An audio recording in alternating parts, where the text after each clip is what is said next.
we're going to be talking about how to create an account on Fiverr. Ever since I made this video on how to make money online, I've been getting tons of requests of people wanting to know how they can create an account on Fiverr. So that's what we're going to be doing. So we're going to cover how to create an account on Fiverr, how to create your profile, and how to upload your first gig. I'm also just going to mention some of the top selling gigs on Fiverr, whether you've got skills or you don't. And hopefully you'll find this entire video very relevant and useful. So if you've never heard of Fiverr, Fiverr is basically an online marketplace where you're able to create an account and be able to monetize whatever skills that you have, as long as you're able to submit your project or your work online. So if you're a graphic designer, if you're a translator, if you're a singer, a dancer, as long as you're able to then prove and submit your work online, then Fiverr is for you. It's very, very important for me to just mention this before we get started, because I know a lot of people, or there are some people that might actually cancel themselves out and say, okay, I don't have any technical skills, so maybe this is not for me. But no, don't think too much about, okay, so what can I offer Fiverr? Because there are some gigs that you can actually put up that require little to no skills, or whatever talent that you have an opportunity to be able to monetize that. Let me just show you what I'm talking about here, because I've seen videos like this one. Hello, this is Biggie Media. I would like to be your African spokesperson, or say anything in Africa, do anything, act anything. You can contact me for more details. Catch up, see you. Yeah, and I've also seen videos like this one.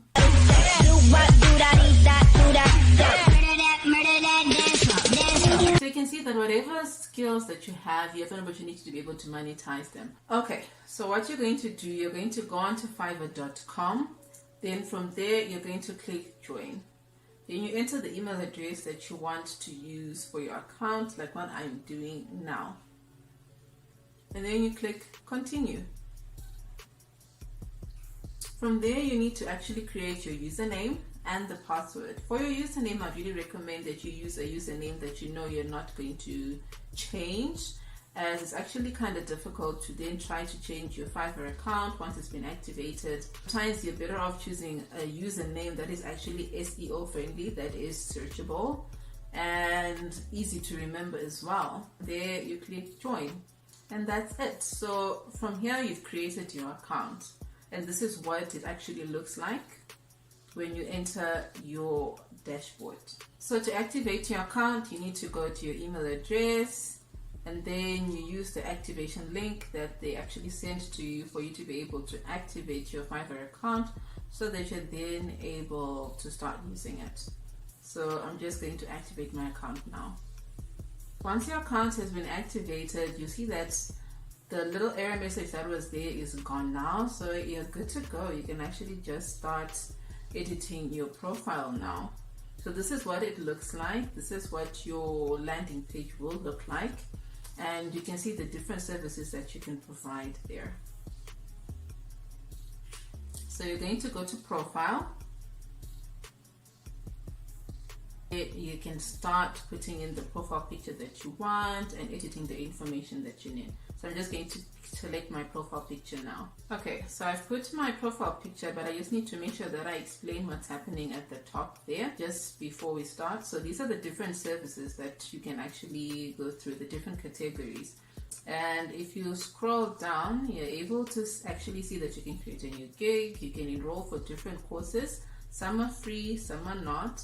You can link your profile to your social media pages. You've got Google, you got Twitter, all the different options that are there. You can add the different skills, your education, your certification, just like on LinkedIn if you do have a LinkedIn account, a similar concept to that. All right, so now let's edit our profile, right? Okay, so you can see to the right hand side of your screen, that's where you're going to just add a bit of your information, what best describes you. Do you own a business? Are you a freelancer? I'm going to choose a freelancer, but that's what I do. And from thereafter, you can just select the different industry that you work in. For me, I do telecoms. I've been in the telecoms industry for quite some time, mainly contact centers, if you can find contact center there. If not, then we'll just stick to the telecoms option that is there. Alright, so we've got telecoms, so let's just stick to that, right? Then it will also ask you to just save those changes. Alright, so let's scroll down and just take a look at what you can do. So you edit a brief description. I'd really recommend that you edit not more than 3 or 4 sentences. Some say 1 sentence is best. I've already just put down what I wanted to put there, what best describes you. I'm just going to copy and paste that to my description, and then I'm going to update that. Okay, then you're going to add the different languages that you speak. There's already English there, but I'm native, so I'll change that. I'm just going to add Shona here because Shona is my native language. You never know, someone might find that important. And the language level for me is native, so that's what I'm going to be putting up there.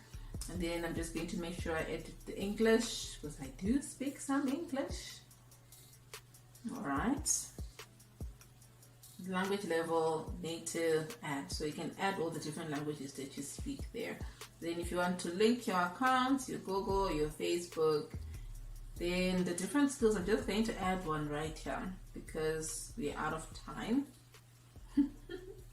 Just to make this video a bit quick, so I'm just going to put video editing skills. Since I do YouTube, I can edit videos. Experience level, let's just put it at intermediate, right?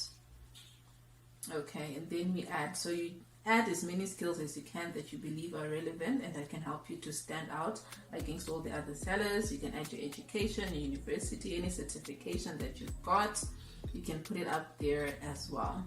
Okay, now that we've briefly edited our profile, just make sure that you do and make yours as detailed as possible. We're going to create our first gig. These are the services that you're going to be providing, right?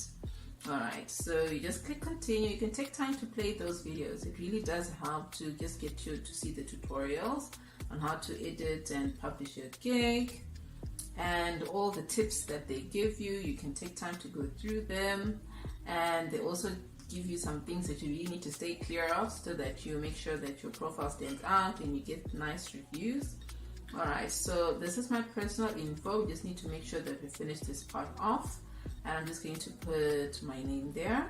Put Viola and like a dummy account, right? And then we're just going to put my profile that I posted there is still up there, and then my occupation. These are mandatory fields, so you really can't sort of get away from them. You have to make sure that you just fill them out. Okay, so I'm going to put writing and translation. Maybe I'll just put other, but I will explain why I wanted to put writing and translation earlier on. I'm going to put 10 years experience there because I've been in customer service for quite some time and to have a bit of experience in some of these areas. I'm going to put, let's say, I'm good at online lessons. I'm good at PowerPoint presentations. I'm awesome with business plans. And yeah, will I put virtual assistant? Let's see. Maybe a bit later. No, maybe not put that one. But I think I will put others since there are certain things that I can do, like customer service. I'm not seeing it there. So you can add more skills if you want. Then make sure you put in the skills. I'm being lazy right now, but it might catch up with you later. So just take your time. Put in the different universities that you've attended if you have any. Alright, so these are the social media accounts that you need to make sure that you connect to your account. You don't necessarily have to link all of them, but you definitely need to link them. You'll find out, you'll catch up with you a bit later on, you'll see that. And then you put in your phone number and you create your gig, but it tells you that you're 30% done. So you need to try and make sure that you complete as much of the information as possible, because the minimum completion rate is 65%, right? Okay, so I went back and I edited my profile. I didn't put as much information, but just enough for me to be able to move on so that I can create my first gig. As you can see on the top right there, it says completion at 70%. So this is how you create your gig. This is what the interface looks like. So to your right, you see there's a little option for you to be able to play a video and learn how to create a catchy title, something that will attract people. And for me, I want to be doing transcribing. So transcribing, you're basically listening in to audio tapes or video files, and then you just put everything into Word. So you can put it into a Word document and making sure that you take note of all the punctuation, everything that comes along with it. Okay. And then from there, we're going to select the category. As you can see, it's already sort of picked up some of the categories that work with that. So we're going to put writing and translation and transcriptions, transcripts, okay. And I speak English, so I'm going to be transcribing in English. And then you're going to put searchable tags. This is mainly for your SEO, to make sure that your gig ranks high on the platform. You can put video transcription, audio transcriptions. I'm just putting stuff that I believe can actually work, but you can do more research to see which tags work better or help you to rank higher on the platform. Okay. And then from thereafter, we're going to save. Once we save, now you need to think about your packages, right? So you need to take time to do your research. So mainly it's usually 3 packages, and they come in as basic, standard, and a premium package. You can play that video right there. And I've already sort of put down notes on the side. I'm just going to be copying and pasting. Do take time, okay, to really research in terms so that you make sure that your gigs are as competitive as possible. Don't underprice yourself or overcharge, right? All right, so I'm just going to copy and paste. This is for the basic option, the basic package. And that's how we're going to be doing it. Delivery time, 1 day, 2 days. Let's just put 1 day. But remember, this is for the purposes of this video. You just need to make sure that you take time to see what best works for you. And I'd really recommend that, under your delivery time, if you know it takes you 24 hours to complete a task, put in an extra day or 2, because you never really want to be late with this. You always want to make sure that you're on time. And you've got the different price ranges from there, and try to make sure that you're competitively priced. You're not too low or too high. And if you've got extras are really good. Try to make sure that you put in extras for all your gigs. That way you get more money there. If someone decides to choose like the basic package, and then they decide, no, but I need an extra, I need to put in a file that's got extra information, then you can do that as well. But make sure that you're just putting things that are relevant, to what you can actually deliver. But in terms of pricing, if you know you already have an existing market, you're truly better off sort of charging the normal price that you do charge. But if you don't have a market, you can start low, and do your $5 per gig, so that you can sort of like penetrate the market and get your first client. That is really the most important thing, to get your first client and then start getting your reviews. So now I'm editing the standard, the second gig. So I'm just repeating everything that I did for the basic package onto the standard and the premium. So I've put up our description up there, as you can see. Okay. And now you've got your FAQs. You can add FAQs for your different customers. It actually makes it easier. It saves you the back and forth interactions. So you can create your own FAQs and put them up there. Alright, so now you need to make sure that you add requirements. You would proceed without requirements. So you can ask very important questions that are sort of like pertinent.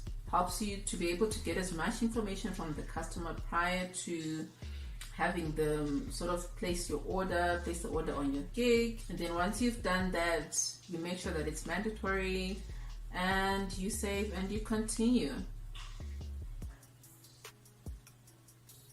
Okay, so now here we need to build your gallery. These are the awesome things that you're going to use to be able to promote and convince a customer to be able to place a gig. You can put pictures, videos, PDF files, whatever you believe will work to promote your gig even more. Put a gig photo, something that maybe will also help to promote my gig. I've been using Canva. I believe you can use Canva for anything. I've already made it here. You can add more images, you can add videos, you can add any sort of file that the customer can use to be able to make a decision. So now this is the interesting part. Because of the nature of the gig that I've selected, I need to complete an English test, as you can see, and this is what it will look like. 40 questions, 40 minutes, and these are the instructions. I will put links in the description on how you can sort of prepare for these tests. So there are different tests for the different skills that you're probably going to put up. If you're a graphic designer, you might just bump into a graphic skills test, and you have to complete it before your gig is published. Like for me with transcribing, they need to know that indeed I can speak and write English, so I have to complete this test for my gig to be published. Gig is published, this is what it's going to look like. I will transcribe audio and do a video transcription first. There's the image that we put up there to sort of help with the promotion.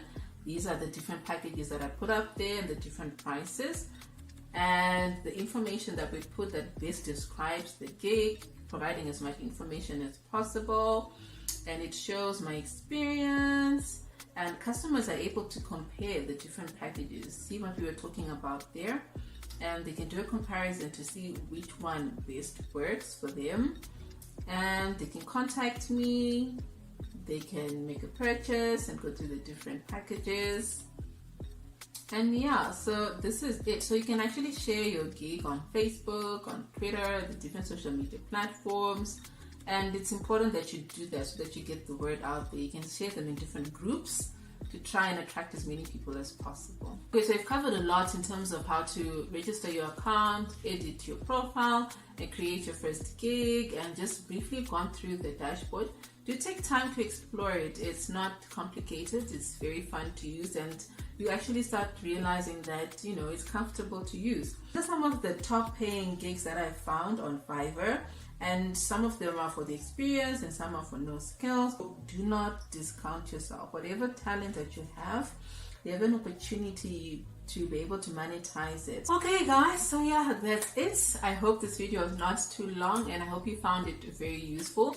The most important thing on Fiverr is to make sure that you get awesome reviews. So always make sure that your gigs are on time, you never miss a deadline, and you'll find that the reviews are what will actually propel you further. And make sure to take time to research on the tags that I show you. Take time to research on the different gigs that are available and how other sellers are actually pricing their gigs, so that you can stand out more and be able to attract as many customers as possible. That's it from me. I hope you enjoyed this video and you found the information to be very relevant. There's a lot that we can cover on Fiverr. I will also share links in the description box below of other people that I know who are really doing well, or they really invested a lot in trying to show people how to use Fiverr. And do share the video with anyone that you believe can actually benefit from this. And yeah, that's it. So I'll see you on the next one, guys. Bye.